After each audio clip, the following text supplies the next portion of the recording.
Pemirsa, untuk mengetahui seperti apa kondisi terkini pencarian korban kapal motor Barcelona 5, kita sudah terhubung bersama dengan Kepala Basarnas Sulawesi Utara George LM Randang di Manado. Selamat siang Pak George. Ya, selamat siang Mbak. Baik, Pak George, bagaimana terkait dengan perkembangan sejauh ini upaya pencarian terhadap dua korban yang masih hilang?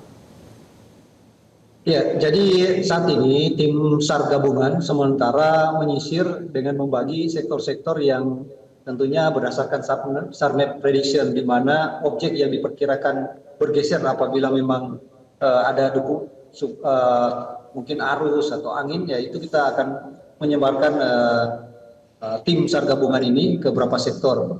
Selain daripada itu, selain melakukan pencarian di laut atau di lokasi di mana terjadi kecelakaan kapal terbakar KM Barcelona, kami juga melakukan pendataan di pulau-pulau sekitar. Jadi kemarin sudah laksanakan, ini kita laksanakan lagi karena ada beberapa tempat yang kelompok nelayannya belum sempat kami temukan. Mungkin hari ini bisa temukan, ya bisa mungkin berbagi informasi. Karena memang kami tahu bersama, ya kami juga sudah sampaikan kepada masyarakat sekitar, ya apresiasi terhadap pertolongan awal dari masyarakat atas kecelakaan kapal sehingga korban banyak terselamatkan. Dan tentunya unsur SAR gabungan ini yang melakukan evakuasi di tingkat yang lebih banyak, ya, menampung seluruh korban yang dievakuasi bersama. Nah, ini tentunya kita sinergikan lagi, ya, sinergikan apabila ada menerima informasi dari kelompok nelayan ataupun masyarakat, langsung diinformasikan ke pos SAR gabungan. Demikian. Sudah dilakukan pemetaan dan dibagi per sektornya, tapi apakah ada titik lokasi yang sudah difokuskan untuk memudahkan pencarian? Ya, karena coverage areanya tidak terlalu besar, jadi kami juga dalam sektor-sektor itu mereka konsentrasi, kami juga menggunakan drone thermal, ya, mendeteksi dari udara, dan kami juga menggunakan alat-alat yang pendukung lainnya seperti memaksimalkan aqua air, ya, apabila mendeteksi ada korban di bawah air. Tetapi kalaupun seperti informasinya ada korban yang menggunakan life jacket, itu pasti terpantau, ya, karena kita tahu bersama daerah itu trafiknya padat, ada aktivitas kelompok nelayan dan ada juga SAR gabungan yang bolak-balik, ya. Di situ juga masih ada bangkai kapal yang masih dalam proses untuk tindak lanjut ke pemeriksaan lebih lanjut, ya di situ masih banyak aktivitas, ya, sehingga saya kira kalaupun korban berada di sekitar situ akan cepat ditemukan. Kendala apa saja sebetulnya yang dihadapi oleh tim dalam melakukan pencarian, Pak George?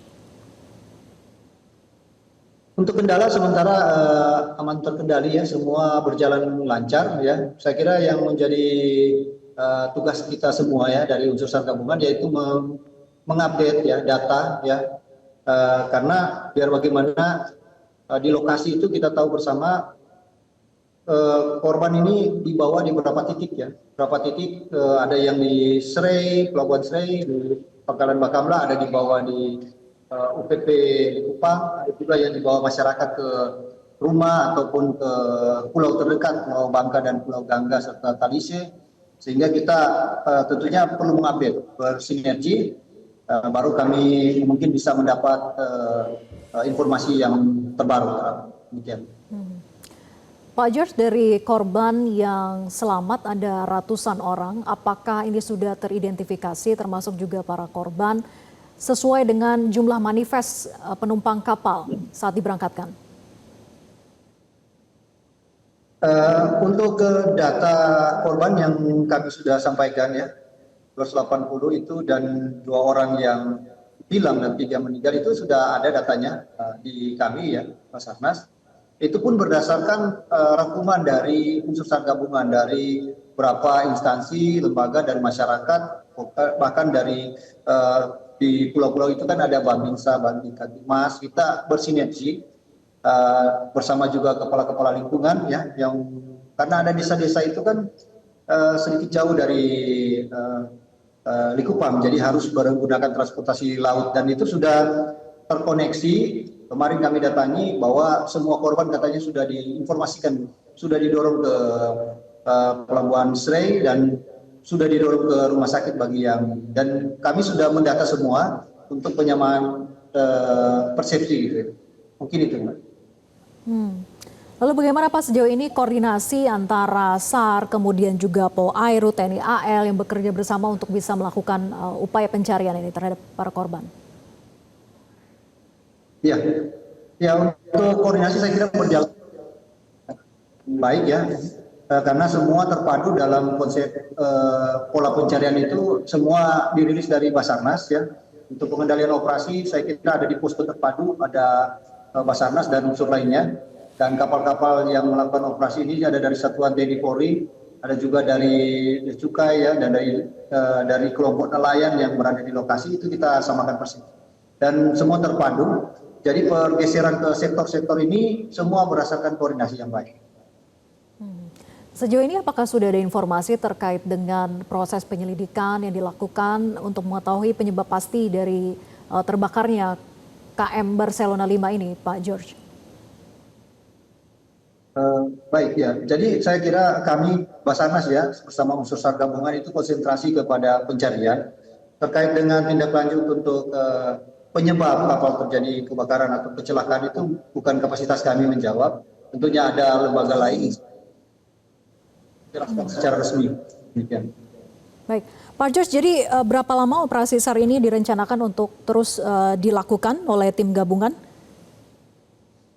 Ya, sesuai standar operasi Basarnas 7 hari kita lakukan. Namun kalau memang korban sudah ditemukan dan tidak ada lagi laporan ya, walaupun hanya baru berjalan 3 hari atau 4 hari dan memang sudah tidak ada lagi laporan dari masyarakat, operasi akan kami usulkan ditutup. Tetapi kalaupun masih berjalan dan cukup menjadi perhatian bersama terhadap pencarian 2 orang ini akan kami buka terus. Ya. Jadi target ini kita batasi sampai 7 hari. Baik, terima kasih Kepala Basarnas Sulawesi Utara, George LM Randang, sudah bergabung bersama kami di Metro Siang. Selamat siang, Pak George. Jelajahi cara baru mendapatkan informasi. Download Metro TV Extend sekarang.